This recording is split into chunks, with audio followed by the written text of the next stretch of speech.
Ce matin, Dieu sait bien emmener les choses parce que chaque message, effectivement, est un sujet de joie. Et celui d'aujourd'hui, c'est la joie, un trésor dans un monde de colère. C'est pas joyeux ça? Bon, la joie, un trésor dans un monde de colère. Alors donc, nous allons parler de la joie.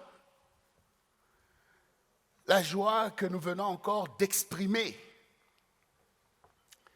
La joie qui peut vous accompagner au quotidien. Et aussi parfois de la joie qui peut vous manquer. Nous allons en parler. D'abord, le dictionnaire définit la joie comme une émotion forte. Un sentiment impactant qui peut envahir toute la conscience. Cette joie peut être durable ou elle peut être éphémère.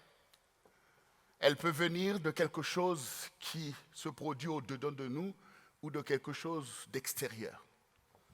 En tout cas, c'est ce sentiment qui nous envahit, qu'on appelle la joie.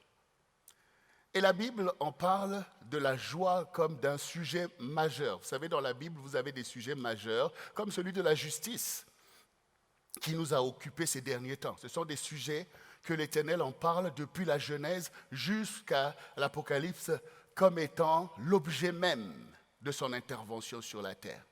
La joie aussi fait partie de ces sujets-là, comme l'amour. Et donc ce sont des grands sujets que le Seigneur a abondamment abordés pour notre bonne compréhension, parce que ces choses nous sont précieuses. Alors d'abord, une fois que nous reconnaissons que la joie est une bonne chose, parce que chacun de nous a déjà expérimenté la joie. Quand on est dans des temps difficiles, parfois on l'oublie, mais quand on se pose, on peut se rappeler des moments de joie. Surtout dans notre enfance. Les enfants sont très joyeux. Et c'est une très bonne chose. Pour eux. Mais en réalité, pour nous aussi, on en a besoin. D'abord, un trésor dans un monde de colère. Il faut quand même d'abord établir cette évidence d'un monde de colère. Et cela, nous allons faire une première lecture. Une première lecture. Et je suis désolé que l'été nous fasse savoir qu'il est là. Mais rien ne va enlever notre joie d'écouter la parole du Seigneur. Donc, dans le livre de Apocalypse 12, nous allons lire le verset 12, donc c'est facile à retenir. Apocalypse 12, verset 12. Voici ce qui nous est dit. C'est pourquoi réjouissez-vous, cieux, et vous qui habitez dans les cieux, malheur à la terre et à la mer, car le diable est descendu vers vous, animé d'une grande colère, sachant qu'il a peu de temps. Voici une parole qui a été déclarée dès le commencement. Il y a des choses qui se sont passées dans le ciel, où nous savons que règne la joie éternelle. Et donc, celui qui était venu mettre le désordre dans cette joie, un ange qu'on appelait Lucifer, qui s'est dégénéré et qui est devenu l'ennemi, c'est-à-dire le diable, c'est-à-dire Satan, a été précipité avec les anges qu'il avait corrompus. Et donc, il nous est dit, cieux, réjouissez-vous. Réjouissez-vous, c'est d'être dans cette joie, d'être dans l'allégresse. Parce que rien ne contrarie cette joie, mais malheur à la terre. Parce que le diable vient et qu'il est animé d'une grande colère. La colère, c'est le contraire de la joie. Et donc, le diable qui est animé d'une grande colère a été précipité et venu vers nous. Il est en colère et d'une grande colère, ça veut dire qu'il est venu pour ravager la joie. C'est aussi reconnaître que Adam et Ève étaient dans la joie quand Dieu les a placés dans le jardin d'Éden. Parce que c'était la continuité du trône de Dieu. Éden, c'est le lieu du délice, c'est la présence de Dieu, la présence parfaite, c'est l'accomplissement de toutes les aspirations de bonheur que Dieu a mis en l'homme. L'esprit, l'âme et même le corps se réjouit en sa sainte présence, parce que Dieu nous a formés pour sa gloire. Ce n'est pas pour le malheur, mais c'est pour sa gloire. Donc, dans le jardin d'Éden, Adam et Ève étaient dans la joie, dans tout ce que Dieu a fait pour eux.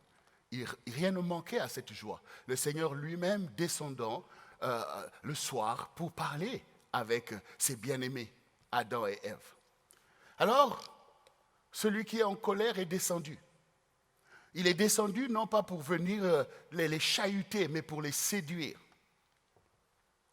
Les séduire et les faire tomber dans le péché. Et nous savons ce qui s'est passé dans le jardin d'Éden.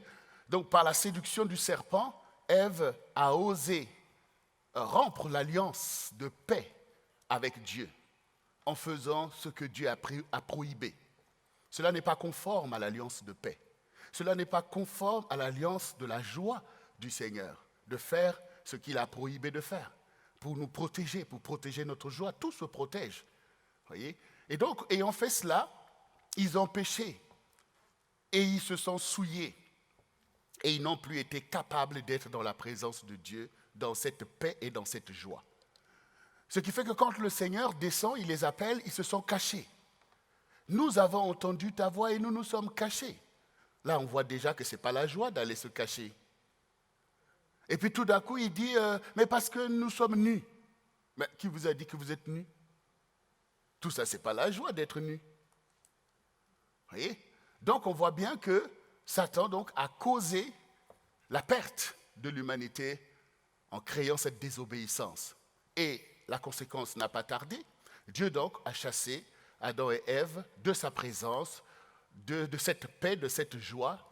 Et maintenant, ils sont envoyés dans un environnement ingrat où maintenant ils mangeront à la sueur de leur front, où la femme va enfanter avec beaucoup de douleur et où maintenant il faut choisir entre le bien et le mal, entre la malédiction et la bénédiction, entre la joie et la tristesse.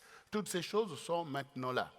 Et donc, cette parole nous montre bien que l'ennemi est venu pour détruire. Il a peu de temps, mais pendant ce temps qui lui est donné, il veut ravager. Il veut faire de la terre non pas un lieu de joie, mais un lieu de douleur, de traumatisme, enfin un lieu où c'est la négation de la gloire de Dieu. Voilà, ça c'est son objectif. Et nous voyons aussi que non seulement qu'Adam et Ève se sont retrouvés maintenant loin de la joie qui va avec la paix, qui va avec la justice, toutes ces valeurs vont de pair. Et maintenant, ils s'accusent l'un l'autre. La femme que tu as mis à mes côtés m'a donné de l'arbre, ce n'est plus os de mes os, chair de ma chair, on l'appellera femme. Ce n'est plus ça. Hein? Dans la colère, ce n'est plus ça. C'est maintenant la femme que tu as mis à mes côtés. Tout ça, c'est la colère. Et ça se continue jusqu'à aujourd'hui. Vous voyez, même quand Jésus était là, Marie vient adorer le Seigneur, rend le parfum. Et les gens, si ce gars était prophète, il aurait su quelle espèce de femme est celle qui le touche. Les femmes deviennent des espèces. Ce n'est plus os de mes os, chair de ma chair. Ça, c'est déjà le règne de la colère. C'est de la colère. Dieu envoie son Fils, un enfant vous est donné, on l'appellera Père éternel, Prince de la paix. Voici le plan de Dieu. Mais quand Jésus arrive au milieu de nous, on l'appelle Belzébul, on le traite de tous les noms, on le charge à longueur de journée. Les religieux même ne faisaient que faire des complots pour voir comment on va le tuer. Et quand vous lisez la Bible, vous voyez que quand Jésus a ressuscité Lazare, les principaux sacrificateurs, ils étaient tellement en colère parce qu'ils voyaient qu'à cause de Lazare, les gens se détournaient d'eux. Ils croyaient que Jésus est vraiment le Messie. Et du coup, eux qui se sont dit non, ce n'est pas seulement Jésus qu'on va tuer, même Lazare, il faut le tuer. Parce qu'à cause de lui, les gens se détournent de nous. Ça, c'est quoi d'après vous? C'est de la colère, ça. C'est pas l'œuvre de Dieu. C'est pas l'œuvre de Dieu. C'est le règne de la colère. C'est le poison de la colère qui est là inoculé où les gens perdent le sens, abandonnent des vraies valeurs. Tout est devenu dans la colère. Quand vous lisez des choses comme ça, vous vous dites, mais vraiment, parfois, nous les religieux, c'est Muntala malade, quoi.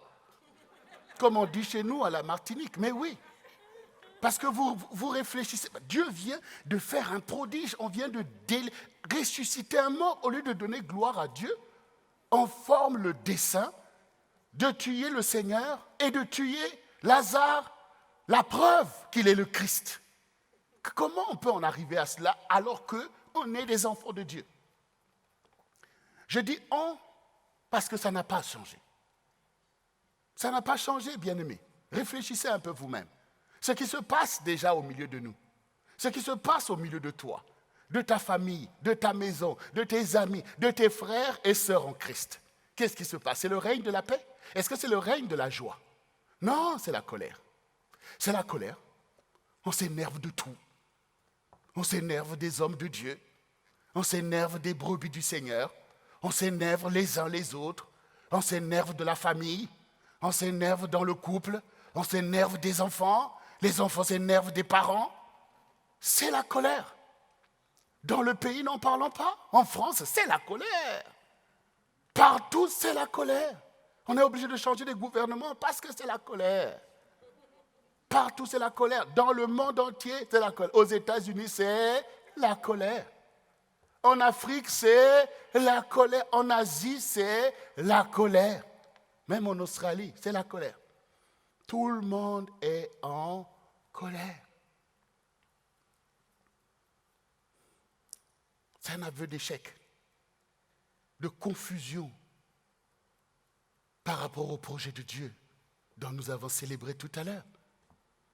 Ces projets existent, projets de paix et non de malheur, pour vous donner un avenir et de l'espérance. La colère est un poison qui a déjà ravagé beaucoup de vies. Hier, nous étions en train de regarder un documentaire avec mon épouse sur la cité de la joie. Bon, j'en parle parce qu'on parle de la joie. Donc, il y a une cité qui est au Congo démocratique, avec le docteur Mukwege, prix Nobel de la paix. Et donc, on vous montre à Bukavu, voilà, en RDC. Donc, on vous montre la cité de la joie. Si on s'arrête là, on va dire, ah, voici un sujet de joie. Mais quand on rentre dans l'histoire de la cité de la joie, terrible histoire de colère. Voici maintenant des gens qui se lèvent, prennent des armes pour on ne sait pas quelle raison, pour aller tuer des gens et massacrer des femmes par des viols terribles. Terribles. Voilà. Mais des choses mais indescriptibles. Voilà. On viole les femmes, des mamans devant leurs enfants, des femmes devant leurs maris. Et quand on a fini, on tire dans le sein de la femme. C'est quoi? C'est la colère du diable, incarnée. Et les gens sont là. Et après de telles choses, ce n'est pas une femme, c'est des milliers et des milliers de femmes. Et puis, on continue, l'histoire continue. Sans qu'on se dise non, il faut sortir de ce pacte de colère. Il faut débusquer le diable de nos sentiments, comme on a dit, de nos cœurs. Il faut arrêter de ces idéologies du diable, de colère. Les tribus sont en colère contre les tribus. Les familles sont en colère contre les familles. Les nations en colère contre les nations. C'est pas ce que nous venons d'entendre de la part de Dieu. Dieu, au contraire, veut qu'on puisse veiller que le diable ne fasse pas son œuvre. Hein? Dieu, au contraire, dit, venez à moi, je vous donnerai du repos. Mais c'est si difficile d'écouter Dieu, c'est si difficile de faire alliance avec Dieu, c'est si difficile d'accepter la paix, comme si c'est plus facile d'accepter la colère. C'est facile, tout le monde est en colère, on apprend à l'irritation. Mais la colère, je l'ai dit souvent ici, c'est un abrutissement terrible. Voilà. Quand tu es en colère, tu es peut-être content de ta colère, Mais en réalité, c'est un abrutissement, puisque du coup, tu ne veux même plus réfléchir, en fait. Tu as anéanti ton intelligence. Parce que pour être en colère, vous n'avez pas besoin d'intelligence. Hein. Par contre, pour être dans la paix, dans la joie, ça, il y a besoin d'intelligence. Parce que tu as besoin de baser ta joie sur des choses qui sont la gloire de Dieu. Tu as besoin de comprendre que l'autre est aussi la gloire de Dieu comme toi-même. Que la gloire de Dieu s'incarne dans l'autre et que l'autre est là aussi. Il a quelque chose à t'apporter, même quand tu penses qu'il gêne ta vie. Bien-aimés, nous devons être désolés que le monde soit un monde de colère. Parce que tout ce que Dieu a placé, il l'a placé pour sa gloire en fait. La Bible dit que la terre est remplie de la gloire de Dieu. Et avant-hier aussi, on regardait le film La liste de Schindler. Où pendant le nazisme, un Allemand a sauvé plus de 1000 juifs qu'il a sauvés par une stratégie que Dieu lui a donnée de faire croire à ces nazis qu'il voulait fabriquer des obus et qu'il avait besoin de cette main-d'œuvre-là. Et donc, il a fait des listes et il a payé pour qu'on lui permette, au lieu d'aller tuer ces gens, qu'on le lui donne pour qu'ils aillent travailler dans son usine. C'était une stratégie pour les faire échapper des fours à gaz. Mais quand vous regardez ce film, voilà, vous réalisez en fait comment on peut être aussi méchant, aussi aveugle.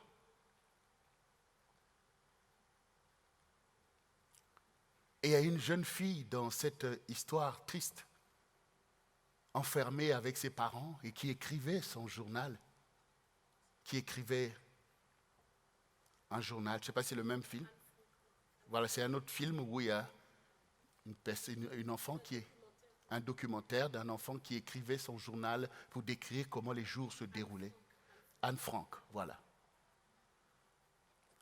Et puis la personne donc qui faisait le documentaire à la fin, en voyant la richesse d'une telle enfant de 13 ans qui a écrit des choses aussi fortes, des poèmes aussi forts, une ode à la vie, à la gloire de Dieu, il se dit, mais vous voyez combien d'enfants ont été tués? Quand vous tuez un enfant, c'est tout un monde que vous tuez. Vous voyez? Parce que c'est tout un potentiel. Et il faut s'en rendre compte. Il faut s'en rendre compte. Nous sommes bien contents de célébrer nos héros. Ah, tel c'est un grand, il a écrit ceci, il a fait telle chose. Mais laissez les enfants vivre. Et vous verrez s'ils ne font pas des grandes choses. Vous voyez? Mais la colère du diable vient et en tue de toutes les façons possibles. Au lieu de réaliser que Dieu a créé le monde pour que sa gloire éclate. Et il nous a créés comme des êtres formidables, chacun avec des dons, des appels, des vocations pour le bien du monde, pour la gloire de Dieu. Mais le diable fait des ravages. Et nous, les enfants de Dieu, on n'est pas assez en harmonie avec Dieu sur le fait de veiller et donc de faire la guerre à Satan et de ne pas le laisser se pavaner partout, empoisonner des vies et en faire des armes de destruction. Nous ne veillons pas assez de ça. Nous voulons, on se retrouve un peu, on prie, mais au quotidien. Vous êtes la lumière du monde. Quelle lumière nous dégageons? Parce que la lumière, c'est toutes ces choses. C'est la paix, c'est la joie. C'est toutes ces choses, en fait. Quand les âmes, s'ils ne sont pas pris en charge par Dieu, Satan les prend en charge.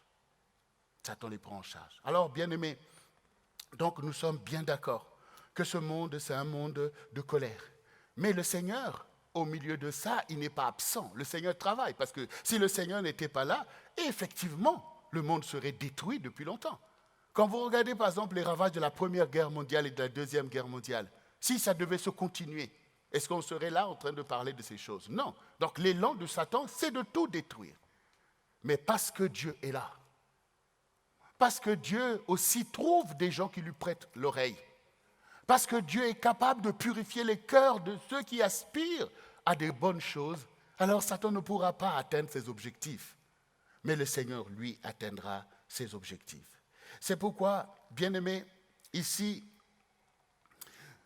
dans le psaume 37, le verset 8, nous dit ceci, et c'est important pour nous, une fois qu'on a compris de pouvoir avancer avec le Seigneur.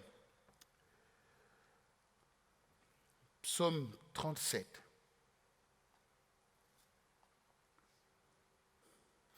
Le verset 8 nous dit, laisse la colère, abandonne la fureur, ne t'irrite pas, ce serait mal faire. C'est ce que le Seigneur nous dit à nous. Laissons ce monde-là. Laissons la colère, l'irritation. Il faut laisser. Ce n'est pas les choses de Dieu. Ce n'est pas ta vocation que de marcher dans ce genre de sentiments. Il faut laisser. Ce n'est pas la bonne manière de gérer les vrais problèmes qui se posent à nous. Ce n'est pas la bonne manière de gérer les problèmes qui se posent à la famille. Ce n'est pas par la colère ni par l'irritation. Ce n'est pas la façon de régler les problèmes qui se posent à ton couple. Ce n'est pas par la colère. Ce n'est pas la bonne manière de régler les problèmes qui se posent à l'Église. Ce n'est pas par la colère. Les problèmes se posent aussi par eux-mêmes, en fait. Il y a des problèmes. Nous ne sommes plus dans le jardin d'Éden. Nous sommes dans un monde où, effectivement, cohabitent le bien et le mal. Donc, il y aura des problèmes. Il y a des difficultés. Mais le Seigneur est quand même celui qui donne la sagesse et l'intelligence. Ces choses ne sied pas avec la colère. Donc Dieu nous dit tout simplement abandonner ces choses. Et on doit abandonner promptement ces choses puisque Dieu nous a donné son évangile. L'évangile, c'est une alliance de paix entre Dieu et les hommes. C'est dans l'évangile, il y a le pardon, il y a la compassion, il y a la miséricorde, il y a le salut, il y a la vie éternelle. Donc du coup, c'est à nous d'être des véhicules de cette alliance. Le Seigneur dit, heureux ceux qui procurent la paix, car ils seront appelés enfants de Dieu. Donc, abandonne la colère, abandonne cette façon de faire, même si tu subis des préjudices. Ce n'est pas par la colère, nous l'avons vu abondamment, ce n'est pas par la colère que nous pouvons obtenir justice, puisque la colère est elle-même une injustice. Donc, on n'obtient pas la justice en commettant des injustices. Voilà. Donc, du coup, on abandonne la colère. Même quand on peut se révolter contre contre l'injustice pour dénoncer l'injustice, Dieu ne nous dit pas de causer nous-mêmes le préjudice de la colère, c'est-à-dire d'aller nous-mêmes par colère, aller nous venger ou aller causer d'autres dommages collatéraux par rapport à ce qu'on a subi. Vous voyez, donc le Seigneur nous dit à nous, ses enfants, abandonnez la colère. Toi qui m'écoutes, toi qui es ici, toi qui m'écoutes par Internet, Dieu te conseille, il t'exhorte, il t'encourage à abandonner aujourd'hui même la colère. La colère, c'est une arme du diable. Donc, toi, tu es là, tu appartiens à Dieu, tu dis que tu marches sur les serpents, sur les scorpions et sur toute la puissance de l'ennemi. L'ennemi rit parce qu'il sait qu'il a mis une arme de destruction en toi-même. Et chaque fois que tu vas utiliser la colère, l'ennemi est au milieu de toi. Et il va détruire ta maison. Il va détruire tout autour de toi. Il va détruire ton ministère. Il va détruire des choses et il va finir par te détruire. Donc, abandonne. Donc Dieu nous dit ici qu'on peut abandonner. Vous voyez, on peut abandonner. Parce que tout ça, ce sont des sentiments. Tu n'es pas né avec la colère. Même si cette influence est déjà là, par les traditions, par les choses que tu trouves, en fait. La colère est dans le monde, en fait. Donc, quand tu arrives comme un virus, la colère va aussi t'empoisonner. Voilà. Mais on peut abandonner. Comme là, par exemple, qui de nous maintenant, avec le Covid, se dit « Ah non, Covid, reste en moi » et tout. On cherche des moyens pour en sortir, hein. D'ailleurs, toi aussi, tu vas prendre de la chloroquine, même s'il y a soi-disant des scientifiques qui disent que ce n'est pas bon. Toi, tu dis, moi, je veux prendre. Et ce truc-là, il doit sortir de moi.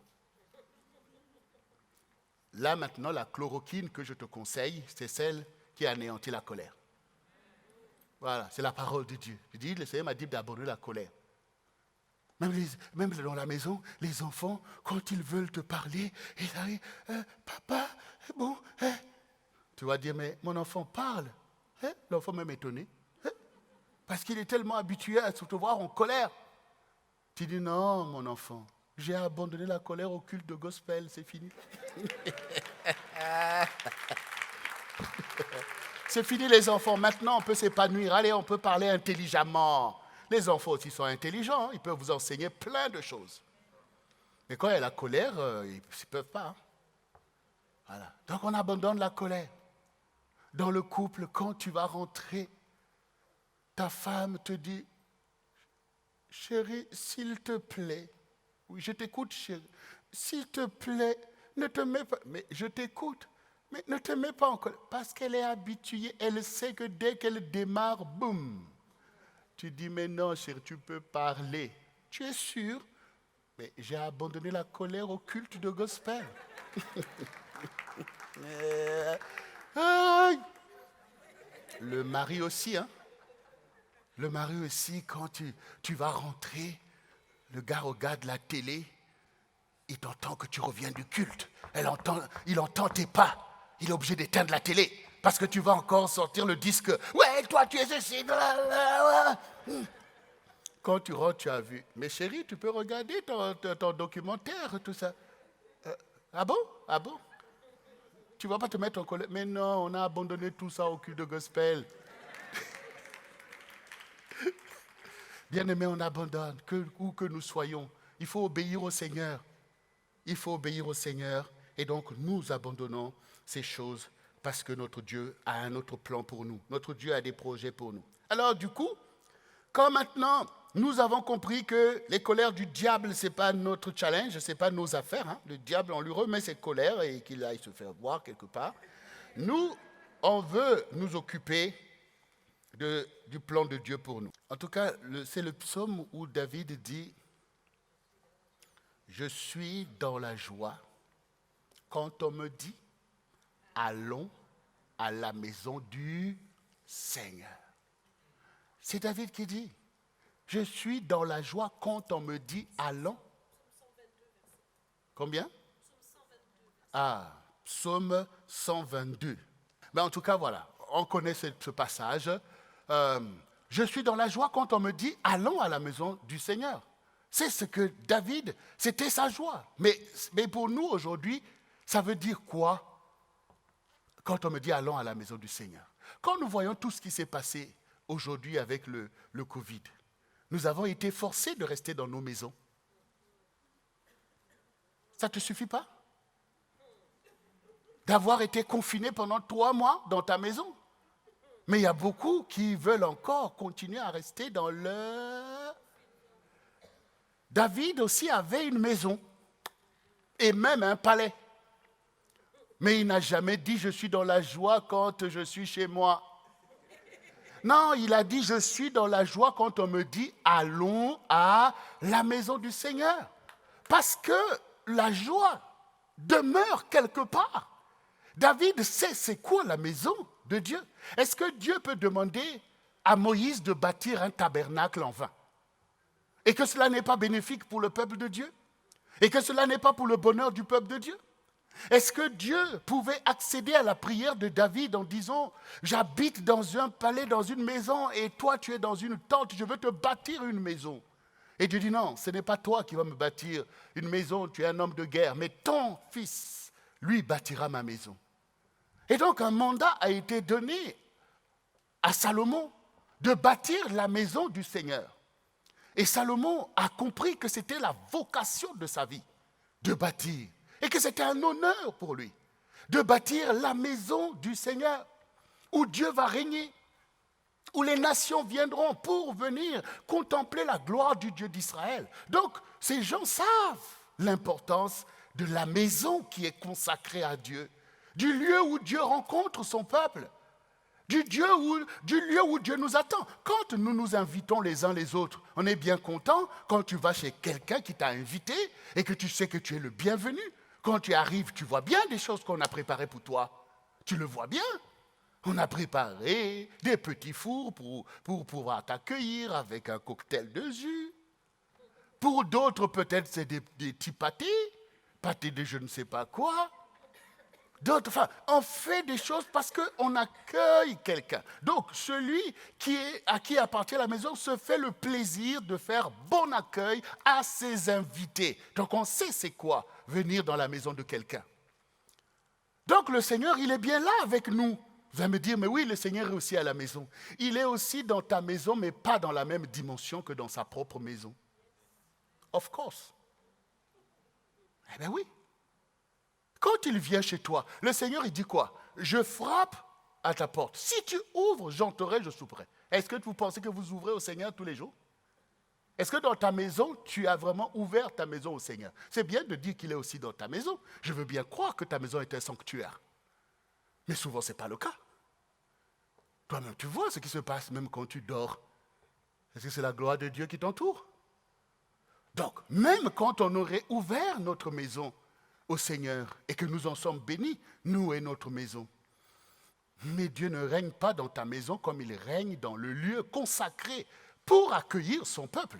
Parce que dans le lieu que nous avons consacré pour Dieu, Dieu prépare des choses pour notre joie, pour notre bonheur. C'est pour ça que David dit ça. C'est pour ça que David dit, je suis dans la joie parce qu'il sait que je vais dans le lieu de la richesse, dans le lieu du trésor, dans le lieu de la bénédiction, dans le lieu où Dieu est obligé de se glorifier, dans le lieu où Dieu m'accueille, où Dieu change les choses, où Dieu revisite mon statut, où Dieu décide, où Dieu prend plaisir en moi, où Dieu... Donc je suis dans la joie quand on me dit, allons à la maison du Seigneur. Ça veut dire aussi que ce n'est pas tous les endroits qui me donnent une telle joie. Je ne suis pas dans la joie quand on veut me mener dans des histoires. Je ne suis pas dans la joie quand il faut aller voir les méchants. Je ne suis pas dans la joie quand il faut aller... Je ne suis pas dans la joie. Mais je suis dans la joie quand on me dit, allons dans la maison du Seigneur. Alors, la seule chose que je veux que tu comprennes, que dans les temps comme celui que nous vivons, il faut faire attention. Les choses changent vite. La mentalité change vite. L'ennemi fait main basse vite. Tu peux sortir de ta consécration rapidement à cause des confinements qui n'en finissent pas.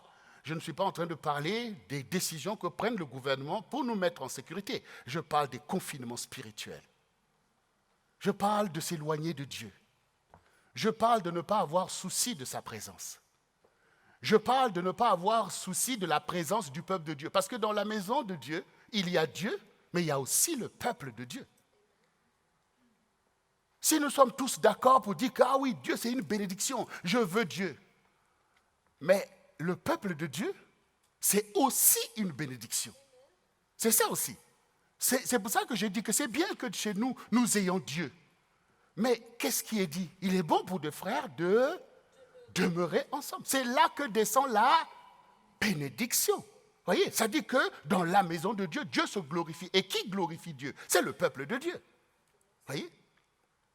C'est le peuple de Dieu. Donc de ne pas maintenant, à cause de ce qui se passe, des choses que Dieu a permis, que nous puissions sortir du réveil, que nous puissions sortir de notre force, de notre joie, qui est d'être le peuple de Dieu et de glorifier Dieu ensemble, de nous habituer plus à l'éloignement même. D'ailleurs, maintenant, il y a des mesures barrières. On ne se serre même plus la main. Se faire un saint baiser, on ne peut même plus. Il y en a à qui ça arrange. Ah ben je vous dis, hein, il y en a à qui ça arrange. Ça t'arrange comme ça parce que du coup, tu vois tes frères, tes sœurs, tu es en colère. Donc ça, lorsqu'on a dit 1 mètre, toi c'est carrément 3 mètres. Attention! C'est toi le virus, maintenant il est partout. Et au lieu de s'attaquer au vrai virus, tes frères, tes sœurs, ça devient des virus contre toi.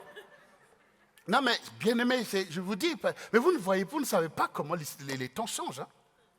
Vous ne savez pas comment vient l'incrédulité. Vous ne savez pas comment les esprits travaillent. Il faut faire attention. Même si on respecte, et par la grâce de Dieu, ici, nous avons tout pour respecter les mesures barrières. Et pour ça aussi, on peut acclamer le Seigneur. Parce qu'il nous a donné de l'espace. On a de l'espace. Ben oui, la dernière fois même, les policiers sont venus, ils sont obligés de voir qu'ici, on a de l'espace. C'est pour ça aussi, quand on se bat pour des choses, on réalise que pour des moments comme ça, il vaut mieux avoir de la place. Voilà. Celui qui veut s'écarter, tu as encore de la place. Tu peux aller te mettre au coin là-bas. Si tu as peur, tu peux te mettre. On a de l'espace. Eh bien oui. Et puis, il n'y a pas des gens comme nous qui ont respecté les mesures barrières.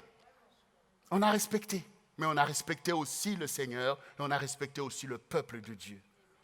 Pour continuer à le nourrir, le diable aurait voulu que ces temps soient des temps de confusion, de temps où tu perds la foi pour venir t'enterrer vivant. Et puis après, tu es là, l'esprit de mort, tu n'arrives plus à prier, tu te retrouves là comme un païen. Non, il faut faire attention. Il faut que tu gardes que je suis dans la joie quand on me dit allons à la maison du Seigneur. Si on te dit qu'on reprend les cultes, tu es dans la joie parce que ça te manque effectivement. Ça te manque la communion avec Dieu et avec son peuple. Parce qu'à la maison, tu peux effectivement prier Dieu. Mais avec son peuple, c'est une communion irremplaçable. Irremplaçable. Ah oui, bien-aimé, irremplaçable. Il faut le réaliser.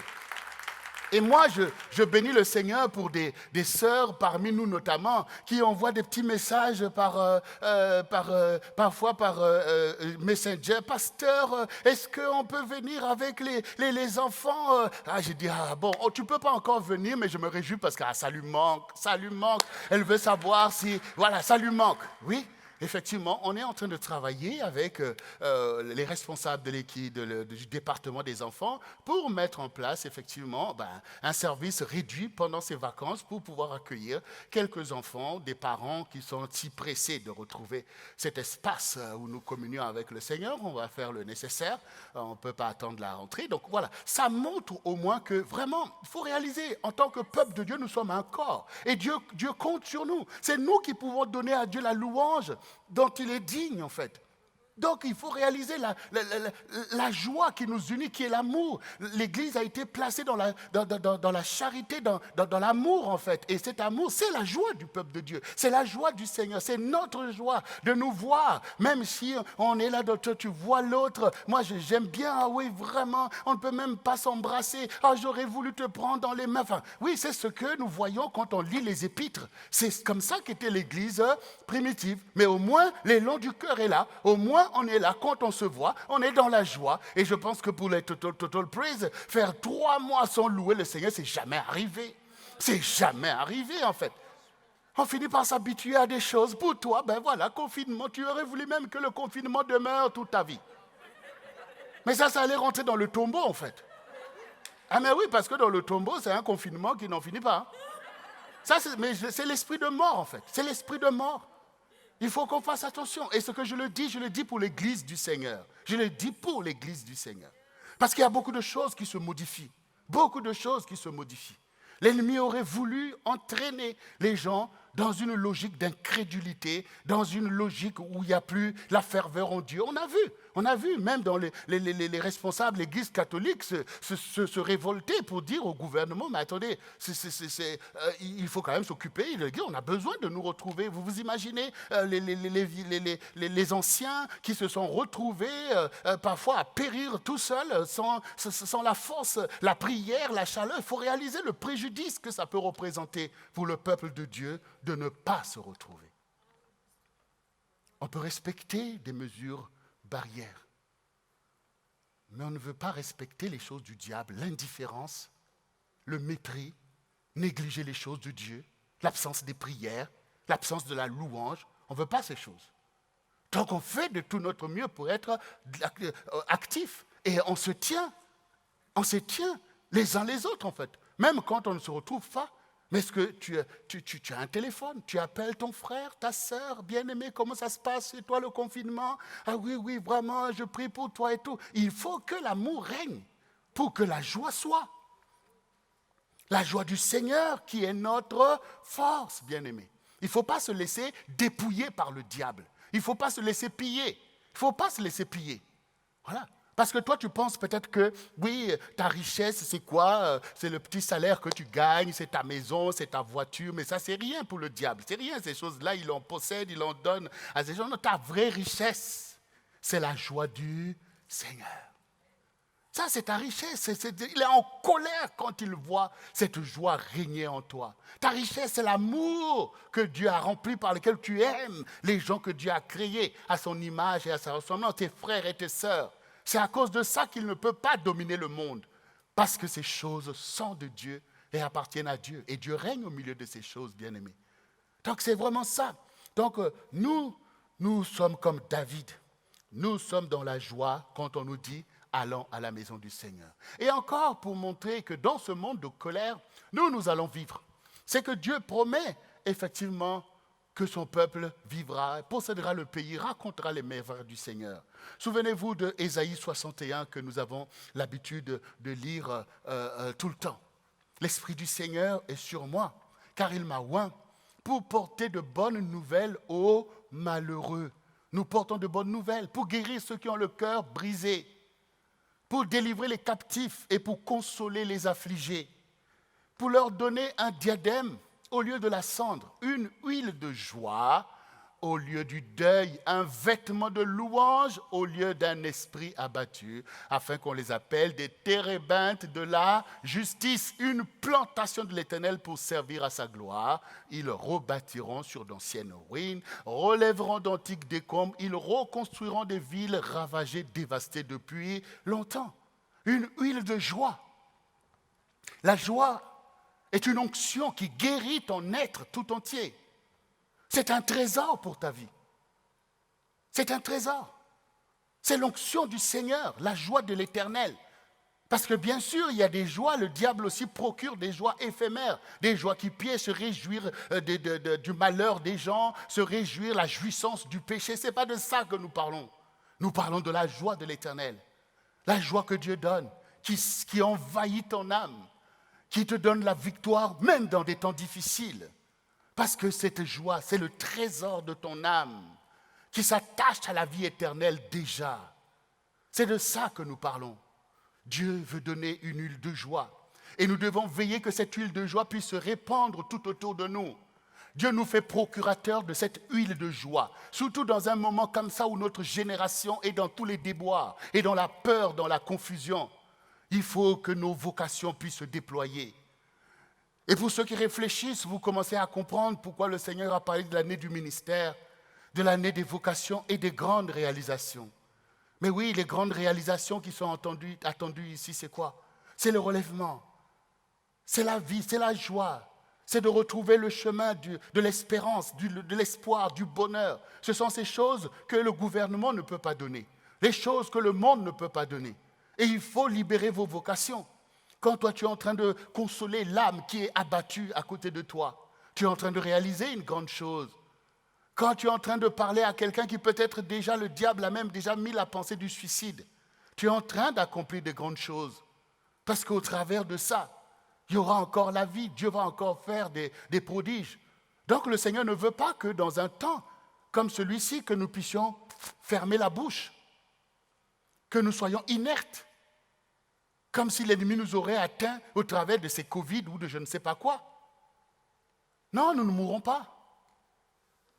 Nous vivrons, nous raconterons les merveilles de l'Éternel. Les merveilles de l'Éternel doivent émerveiller les gens autour de nous. Quand nous faisons savoir que Dieu a un plan, comme nous l'avons chanté tout à l'heure. Dieu a des projets de paix et non de malheur. Dieu va délivrer de ces choses. Et que notre réponse, dans un temps comme celui-ci, doit être de louer le Seigneur. Notre réponse. La réponse du centre du réveil chrétien. Ta réponse. Quelle est ta réponse? Quel est le plan prophétique de ce temps? C'est ça, bien-aimé. Tu as une vocation. C'est pour un temps comme celui-ci que Dieu t'a donné des vocations pour secourir ta génération. Alors, bien-aimé, oui, nous comprenons ces choses. Et encore, dans le psaume 16 aussi, David nous dit quelque chose de très fort pour nous aider à comprendre que la joie dont nous avons le secret, parce que c'est ça quand même la situation. Beaucoup de gens dans le monde auraient voulu trouver où est-ce qu'ils peuvent aller puiser cette joie, mais nous avons le secret. Donc psaume 16, le verset 8 nous dit « J'ai constamment l'Éternel sous mes yeux. Quand il est à ma droite, je ne chancelle pas. Aussi mon cœur est dans la joie, mon esprit dans l'allégresse, et mon corps repose en sécurité. » Voyez, bien-aimés, j'ai constamment l'Éternel sous mes yeux. L'Éternel est devant toi. Tu dois puiser cette joie, cette allégresse. Ton corps doit reposer en sécurité. Cette joie te guérit, cette joie te délivre. Cette joie te rend opérationnel alors que tout le monde est dans la dépression. Tout le monde est KO. Mais toi, tu as l'Éternel qui te rappelle que j'ai formé sur toi des projets de paix et non de malheur. Quand tu pries pour ton frère, j'ai formé sur lui des projets de paix et non de malheur. Quand tu pries pour ta famille, j'ai formé pour elle des projets de paix et non de malheur. Quand tu pries même pour la France, j'ai formé pour elle des projets de paix et non de malheur. Donc tu es appelé à marcher dans cette paix, dans cette joie et d'emmener cette joie. Parce que dans la tristesse, l'ennemi fait des ravages. Dans la tristesse, les gens renoncent à leur vie. Dans la tristesse, les gens acceptent d'aller se suicider. Dans la tristesse, les gens acceptent la colère. Dans la tristesse, les gens se laissent abreuver par le diable qui les emmène dans les addictions. Parce que le diable, quand il vient t'enlever la vraie paix, la vraie joie, eh bien, il t'emmène dans des paradis artificiels de la drogue, du sexe et de toutes ces choses qui sont un vrai piège pour des vies. Donc, c'est le moment de témoigner de Jésus-Christ. C'est un remède. Alors, bien-aimés, nous allons donc nous-mêmes nous restaurer dans cette joie. Nous allons nous-mêmes partager parfaitement cette joie parce que le Seigneur, notre Dieu, veut nous voir dans cette joie. 1 Chroniques 16 va nous aider à avancer pour aller vers la conclusion de ce message. 1 Chroniques 16, verset 24. Voici ce qui est écrit.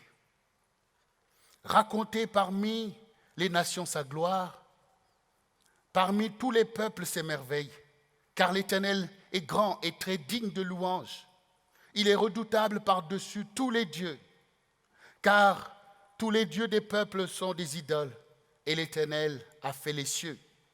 Sa majesté et sa splendeur devant sa face, la force et la joie sont dans sa demeure. Famille des peuples, rendez à l'Éternel gloire et honneur. Rendez à l'Éternel gloire pour son nom. Apportez des offrandes et venez en sa présence. Prosternez-vous devant l'Éternel avec des saints ornements. Tremblez devant lui, vous tous les habitants de la terre. Le monde est affermi, il ne chancelle pas. Que les cieux se réjouissent et que la terre soit dans l'allégresse. Que l'on dise parmi les nations, l'Éternel règne. Que la mer retentisse avec tout ce qu'elle contient. Que la campagne s'égaie avec tout ce qu'elle renferme. Que les arbres des forêts poussent des cris de joie devant l'Éternel, car il vient pour juger la terre. Louez l'Éternel, car il est bon, car sa miséricorde dure à toujours. Dieu veut la joie, car sa maison, c'est la demeure de la joie et de l'allégresse. Dieu veut que les peuples se réjouissent. Dieu veut que l'Église soit ce témoin qui proclame la joie du Seigneur. Et les êtres humains ont besoin de cette joie. Les âmes ont besoin de cette joie. C'est à toi de faire découvrir autour de toi, par la louange que tu portes, par tes prières, que les gens connaissent la demeure de la joie qu'ils cherchent vainement dans les choses du monde. Mais toi déjà, réjouis-toi, toi, peuple de Dieu. Rassemble-toi et réjouis-toi dans le Seigneur. Toi, Total Praise, mets tes ornements sacrés et célèbre ton Dieu au milieu de ta génération. Vous, l'Église du Seigneur, où que vous soyez, réjouissez-vous dans le Seigneur. Si même les arbres doivent nous pousser des cris de joie, à plus forte raison, nous, le peuple de Dieu, nous allons pousser des cris de joie. Et cela nous rappelle quand Jésus rentrait dans Jérusalem et que les pharisiens disaient à ses disciples de se taire. Il a dit que si vous vous taisez, les pierres même crieront. Nous allons crier, nous allons louer le Seigneur, car le Seigneur a trouvé bon de nous donner la vie. Et nous pouvons voir aussi dans le livre de Agée, quand le Seigneur dit aux enfants d'Israël, bâtissez ma maison, j'en aurai la joie, j'en aurai de la joie. Dieu aussi veut avoir la joie au milieu de nous. Il a de la joie dans le ciel, mais quand il vient au milieu de nous, Dieu ne veut pas être triste à cause de notre attitude. Lui, il veut se réjouir au milieu de nous. C'est pour ça que l'importance de sa maison, comme la demeure de notre joie, doit être rebâtie, doit être bâtie. Ça veut dire que là où Dieu a réussi une œuvre au milieu de nous, en tant que centre du réveil chrétien, là où il a posé son culte de gospel pour rassembler son peuple, afin que son peuple soit béni, afin que son peuple reçoive tous les soins qu'il a besoin pour sa joie, et afin que nous puissions aussi donner à notre Dieu notre joie quand nous venons ici pour rendre un culte à Dieu. C'est toi qui rends un culte à Dieu. Ne pense pas que c'est seulement Total Praise qui le loue. Ne pense pas que c'est seulement les musiciens qui jouent, que c'est seulement les pasteurs Goma qui disent la parole, c'est eux qui rendent un culte à Dieu. Non, c'est nous tous. En fait, quand tu viens dans ce lieu, Dieu reçoit ce que tu as dans ton cœur pour lui. La joie que tu manifestes, lorsque tu pries, lorsque tu attends de lui. Toutes ces choses réjouissent le Seigneur. Parce qu'il dit, voici mon peuple, voici mon enfant, voici une famille qui m'appartient, voici tout ça. Donc, c'est le culte que nous rendons au Seigneur. Donc, cela doit être reconstruit. Parce que les enfants d'Israël se sont rendus coupables lorsque le temple était détruit, de dire, oh non, ce n'est pas le temps de rebâtir la maison du Seigneur. Et en disant ainsi, ils étaient en train de mettre en avant ce qu'ils considéraient comme une galère. Tout ça, oui, la maison du Seigneur, les libations, tout ça, bon, laissons comme ça, hein, ça a été détruit, laissons comme ça. Mais c'est de la corruption. Un peuple de Dieu ne s'habitue pas à l'absence de son Dieu. Il ne s'habitue pas à ne pas faire des offrandes à son Dieu. Il ne s'habitue pas à renverser le fondement de la parole. Non,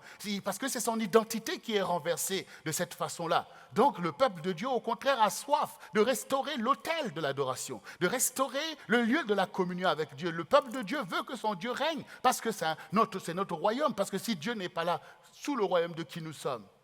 Donc voyez, non, bien-aimés. Donc le Seigneur leur a dit, bâtissez ma maison et j'en aurai du plaisir. Parce que vous voyez, vous avez compté sur beaucoup, vous avez eu peu. Vous avez gagné des salaires dans des sacs percés. Ce que vous avez fait rentrer à la maison, j'ai soufflé dessus. Pourquoi ?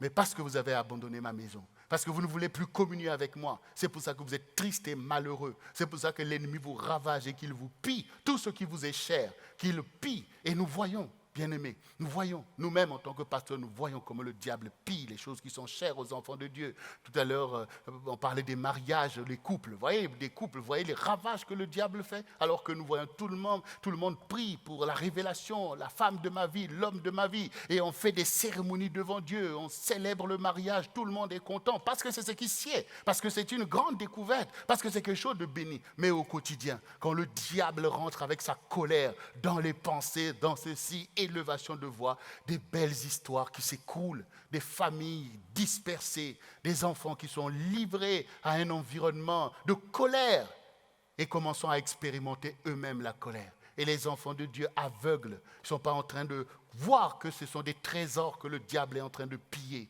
On s'habitue à une conscience corrompue et à faire l'œuvre du diable au lieu de l'œuvre du Seigneur. Tout ça par manque d'enseignement. Tout ça parce que la ferveur manque par rapport à notre Dieu. Tout ça parce qu'on n'est pas occupé à le glorifier, mais à nous glorifier nous-mêmes dans nos pensées impures. Tout ça, c'est très dangereux de ne pas être un peuple rassemblé, enseigné et qui travaille pour son Dieu. L'oisiveté est un piège spirituel pour les croyants. Tu dois être occupé à prier, à adorer Dieu, à célébrer le Seigneur. Et tu dois être aussi occupé à partager, à communier avec le peuple de Dieu. Tu dois être là aussi pour porter ta lumière, porter ton sel. Et nous devons être occupés au salut des âmes. Voilà, parce que le Seigneur dit, vous êtes la lumière du monde et le sel de la terre. Ces ampoules, si ce n'était pas pour nous éclairer, n'auraient aucune importance. Mais tant qu'ils nous éclairent, eh bien, ils peuvent rester là et on va les laisser là parce qu'ils nous éclairent. Mais s'ils arrêtent de nous éclairer, on va changer. On va changer. Faites attention à votre propre vie. Si vous voulez vivre, il faut savoir, il vaut mieux rester dans votre identité, puisque tant que vous allez éclairer, Dieu va continuer à vous utiliser ainsi. Bien-aimé, il faut se réveiller. Le diable vient te sortir des choses précieuses pour mieux te livrer à la vanité. Souvenez-vous, quand Jésus était en train de jeûner, le diable est venu le tenter pour dire, mais non, mais regarde, tu jeûnes, fais que ces pierres deviennent du pain, au lieu d'aller manger tous les jours comme les gens, toi tu veux jeûner, pourquoi ? Le Seigneur dit, allez, dégage, parce que l'homme ne vivra pas de pain seulement, mais de toute parole qui sort de la bouche de Dieu. Je suis là parce que la parole est sortie de la bouche de Dieu. Donc il a gardé son trésor. Il dit, mais oui, mais regarde, ces royaumes et leur trésor, ça m'appartient, leur gloire, ça m'appartient, adore-moi et je te donne. Dégage, parce que tu adoreras le Seigneur, lui seul, et tu lui rendras un culte. Voyez, donc, il faut garder ton trésor. Ne laisse pas Satan venir le piller en te faisant négliger des choses qui sont importantes pour Dieu, mais qui te paraissent ne pas être importantes pour toi. Mais c'est important pour toi d'être fidèle. C'est important pour toi d'aimer les gens que Dieu met autour de toi pour que tu puisses les aimer. Voilà. C'est important pour toi d'aimer ta famille spirituelle. Parce que c'est le spirituel qui triomphe. Ce n'est pas la chair qui triomphe. C'est le spirituel qui triomphe. Dieu a des familles. Dieu a un peuple. Tout ça, c'est spirituel. Voilà. Il faut changer, il faut se convertir. Il faut devenir spirituel et non pas charnel. Parce que la chair est déjà livrée aux manigances du diable. Mais quand on comprend les choses spirituellement, alors on découvre les vrais trésors. On découvre les vrais trésors. On découvre les vrais trésors. Nous savons que le diable attaque par la convoitise de la chair. Il attaque par la convoitise des yeux et par l'orgueil de la vie. Mais Jésus a résisté à tous ces péchés. Et l'Église doit résister à ces choses pour pouvoir, au contraire, nous réjouir de la joie du Seigneur, de la joie de son peuple, du bonheur de son peuple. Alors, bien-aimés, nous terminons ce message si important en nous rappelant qu'à la fin de tout ça, à la fin de tout ça, de toute l'histoire des hommes, de ceux de notre vie, à la fin de tout ça, il restera quoi? Il restera seulement une seule parole, où le Seigneur, ou devant qui chacun paraîtra, pour rendre compte de la vie que tu as menée. Et soit que tu entendes le Seigneur te dire, rentre dans la joie de ton maître. La joie qu'Adam et Ève ont perdue par le péché, Jésus te dira, rentre dans la joie de ton maître. Pourquoi? Mais parce que tu as été fidèle dans peu de choses, je te confie les grandes choses. Tu as reçu 5 talents, tu en as produit 5 autres. Ta vie a été occupée à m'obéir et à être fidèle. Tu as reçu 2 talents, tu en as produit 2 autres, tu as été fidèle. Rentre dans la joie de ton maître. Mais ceux qui ont enfoui leurs talents, occupés aux choses du monde, la réponse est claire. Arrière de moi, serviteur méchant et paresseux, vous qui commettez l'iniquité, dehors, où il y aura des pleurs et des grincements dedans. Voyez où peut nous en mener de ne pas comprendre le bonheur de la joie. Quand tu as donné ta vie au Seigneur, tu as vu cette joie. Quand tu loues le Seigneur avec le peuple, tu vois cette joie. C'est un trésor. Et si Satan l'enlève, il ne reste plus que la colère. Et dans la colère, il t'aveugle. Dans la colère, il te fait jeter des choses précieuses. Dans la colère, il t'éloigne des gens qui sont précieux pour toi. Dans la colère, il détruit ta famille. Dans la colère, il te donne de mépriser ton frère et ta sœur. Dans la colère, il t'éloigne loin de Dieu. Vous voyez, le Seigneur, quand les enfants d'Israël ont dit au prophète Samuel, donne-nous un roi comme les autres peuples, on veut un roi. Le Seigneur dit, mais l'Éternel est votre roi. Ah non, non, non, nous on veut un roi comme d'autres peuples, on veut un roi. Et Samuel était désolé, il était triste. Dieu lui a dit, donne-leur un roi. Ce n'est pas toi qui le rejette, c'est moi qui le rejette. C'est moi qui le rejette. Nous nous rejetons les uns les autres. Mais quand on entend des choses, oui, pasteur Goma, c'est... Moi, je sais que je n'ai rien fait à personne. D'ailleurs, tellement occupé que je n'ai pas le temps d'aller dans les maisons des gens. Donc, moi, je n'ai rien fait. Si tu rejettes, c'est Dieu que tu rejettes. Moi, au contraire, je suis là, je prie pour toi. Donc, tu ne peux pas me rejeter. Parce que pour rejeter quelqu'un, il faut qu'il ait fait quelque chose contre toi. Donc, le Seigneur sait que ce n'est pas toi qui le rejette, c'est moi qui le rejette. Quand un temps d'incrédulité arrive, quand les enfants de Dieu perdent le sens de leur gloire, eh bien, c'est les rejets à tout va. Mais ce rejet-là, en fait, c'est quoi? C'est la colère. La colère qui gangrène. Le virus de la colère a envahi tout ton système nerveux et tu t'énerves contre tout. Bien-aimé, non, il n'est pas trop tard. Il faut abandonner la colère, abandonner les choses du diable et revenir dans la paix de Dieu, dans la joie du Seigneur pour, toi aussi, multiplier tes talents. Et nous devons être un peuple qui est dans la joie. Nous sommes dans la joie. Est-ce que tu es dans la joie d'être à côté de ton frère? Regarde la personne à côté de toi, exprime ta joie. Ah oui, regarde, il t'a manqué. Hein? Pendant 3 mois, tu ne l'as pas vu.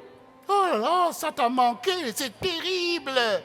Plus que même le virus du Covid, ton frère t'a manqué. Fais-lui un bisou de loin. Fais comme ça. Et nous faisons bisous, vous qui êtes à la maison, qui n'êtes pas encore venus, tous les mamans qui ne peuvent pas venir à cause des enfants. Et tous les membres du CSA international. Tous les croyants dans le monde entier. Toutes les âmes dans le monde entier. Que la joie du Seigneur, que la paix du Seigneur soit avec vous. On acclame le Seigneur. Alléluia. Gloire à notre Dieu. Nous allons nous mettre debout. Debout dans sa présence. Alléluia. Nous sommes dans la demeure de la joie. Le Seigneur nous restaure ce matin. Il ramène son peuple ensemble. Nous voulons avancer dans des temps de relèvement, dans les temps de joie, car le Seigneur nous guérit. Il nous délivre des virus spirituels. Il nous délivre des virus qui attaquent nos sentiments, toutes sortes de virus que le diable emmène. Il nous délivre de la colère, il nous délivre de l'irritation, il nous délivre de la jalousie, il nous délivre de toutes ces choses et il nous ramène ensemble dans sa sainte présence. Il nous bénit et nous sommes un peuple béni, une source de bénédiction pour notre nation et une source de bénédiction pour notre génération. C'est ce que nous sommes. Et ce que nous avons reçu suffit au relèvement de cette génération, suffit à la guérison des âmes, suffit à la gloire de Dieu qui doit éclater afin que Dieu puisse éloigner de nous la menace de l'ennemi, qu'il puisse éloigner le Covid, qu'il puisse éloigner toutes ces choses qui voulaient nous contraindre, mais que Dieu puisse ramener la paix dans les nations, qu'il puisse secourir les pays qui sont encore sous véritablement l'oppression de cette pandémie, que le Seigneur puisse encore délivrer notre génération de cette pandémie comme il a déjà fait dans les temps passés, comme il a déjà fait pour nous délivrer de l'étau de la guerre, comme il a déjà fait. Nous invoquons le Seigneur avec joie et confiance, parce qu'il faut l'invoquer avec confiance en sachant qu'il est Dieu et qu'il est très digne de notre louange et de notre adoration. Alors, bien-aimé, est-ce que tu peux répéter après moi ces quelques paroles? Seigneur Jésus, je te rends grâce de ce que tu as donné ta vie à la croix pour me délivrer du péché, pour me délivrer de la mort, pour me délivrer de la colère et de l'irritation et me donner la vie éternelle et la vie en abondance. Seigneur, je suis désolé, là où j'avais pratiqué l'irritation et la colère, là où j'avais fait l'œuvre du diable. Seigneur, je te demande pardon, là où je m'étais irrité contre ta gloire, contre ton bonheur, contre ton peuple, contre ma propre famille, contre ma propre maison, là où je me suis irrité contre moi-même. Seigneur, aujourd'hui, je te rends grâce, Seigneur, car ta parole est la vérité pour me délivrer. Je renonce à la colère et à l'irritation et je reçois aujourd'hui ta paix dans mon âme, dans mon esprit et dans mon être tout entier. Ta paix m'envahit, ta joie m'envahit maintenant même. La joie de l'Éternel est ma force. La joie de l'Éternel est ma force. La joie de l'Éternel est la force de ma maison. La joie de l'Éternel est la force de l'Église. La joie de l'Éternel est la force du centre du réveil chrétien. La joie de l'Éternel. Oh Seigneur, nous saisissons cette joie. Je saisis cette joie. Je suis transformé par cette joie. Je suis béni par cette joie. Maintenant même, au nom de Jésus. Et Satan est vaincu. Je rejette sa colère. Je renonce à sa colère au nom de Jésus. Ta joie est un bouclier contre la colère du diable. Et maintenant même, je veille sur le trésor de joie, le trésor de paix et d'amour que tu m'as donné dans ce monde de colère, au nom de Jésus-Christ de Nazareth. Et je lis toutes les puissances de la colère qui agissent dans ce monde. Je lis toutes les idéologies de colère qui agissent maintenant même, au nom de Jésus, car tu es Dieu qui brise les armes de guerre. Seigneur, c'est toi qui brises et qui anéantis toute arme forgée contre nous, contre ton peuple. Ces choses sont maintenant sans effet, au nom de Jésus-Christ de Nazareth. Et je libère les puissances de la paix, au nom de Jésus, dans le monde entier. Je libère les hommes de paix qui se lèvent maintenant même pour diriger les peuples et les nations, au nom puissant de Jésus-Christ de Nazareth. Je libère la puissance de la joie dans l'église, dans le centre du réveil chrétien, dans ma maison, car la joie de l'Éternel est ma force. C'est mon trésor dans ce monde en colère. J'ai la victoire. Ma maison a la victoire, l'église a la victoire, le peuple de Dieu a la victoire maintenant même sur les impies, sur les méchants. Ils sont vaincus, ils sont renversés. Je renverse les desseins de Satan. Oui, je renverse ces desseins de colère et je libère le dessein de Dieu, le dessein de joie, de paix, d'amour, de vie éternelle et de vie en abondance. Merci Seigneur, merci Saint-Esprit.